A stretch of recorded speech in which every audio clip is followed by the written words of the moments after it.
जसं मी म्हटलं की 1990च्या काळापासून तुम्ही राजकारणामध्ये सक्रिय आहात. डहाणूमध्ये तुमचं काम फारच उल्लेखनीय होतं. नगरसेविका, आमदार.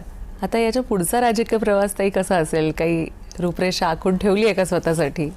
मी स्वतःला खूप भाग्यशाली समजते की एक शेतकऱ्याची मुलगी असेल, बहुजन समाजातली महिला असेल.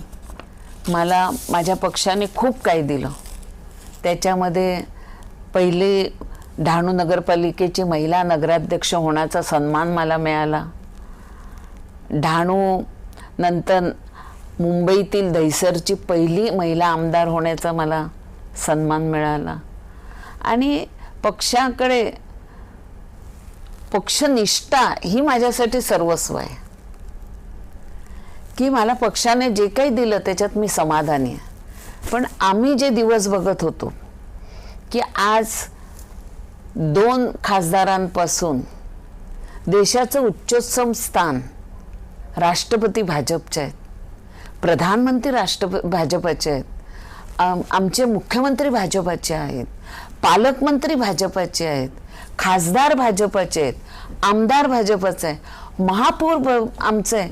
हे दिवस बघणं हे माझं भाग्य आहे की ज्या संघर्षासाठी आम्ही लढलो त्याचं कुठेतरी आज आम्हाला फळ मिळतंय. हे बघून जो आनंद आहे ना, तो दुसरा कशात आनंद नाही आहे. त्याला जोडून माझा असा प्रश्न आहे की सध्या नेते जे आहेत ते पदासाठी एका पक्षातून दुसऱ्या पक्षामध्ये उडी मारताना आपल्याला दिसतात. तुम्ही मात्र पक्षाशी कायम एकनिष्ठ राहिलात. नेतृत्व बदल होत असताना हे असे टिकून कसे राहिलात तुम्ही?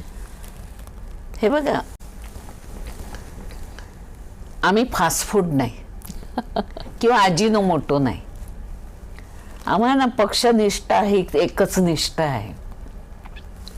नेतृत्व बदललं तरी भाजपची निष्ठा बदलत नाही.